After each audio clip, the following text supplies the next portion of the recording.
রাজশাহী জেলা বিএনপির আহ্বায়ক মোহাম্মদ আবু সাইদ চাঁদ এবং মোসাম্মদ মাজুফা আমাদেরকে এজাহার দেন। আমরা এজাহারটা রিসিভ করেছি এবং আমরা এই বিষয়ে পরবর্তী আইনগত ব্যবস্থা নেব।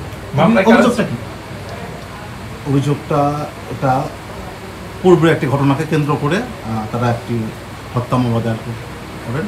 এটা হত্যা মামলা এজাহার দেন, সেটা আমরা পরবর্তী ব্যবস্থা নেব। মূল আসামি সাবেক প্রধানমন্ত্রী সহ 181 জন।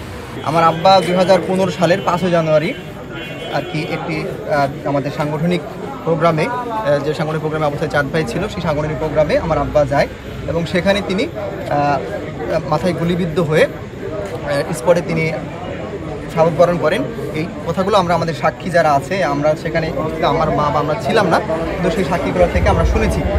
কিন্তু এতদিন আমরা মামলাটা ওইভাবে আমাদের হয়নি, আমাদের হয়তো আমরা ক্ষমতার বাইরে ছিলাম বা মামলার ওইভাবে কার্যক্রম হয়নি। তাই আমরা আশা করি এখন আমার আম্মা বাদী হয়ে মামলা করেছে, এই মামলাটা সম্পূর্ণ সাংগঠনিকভাবে হয়েছে।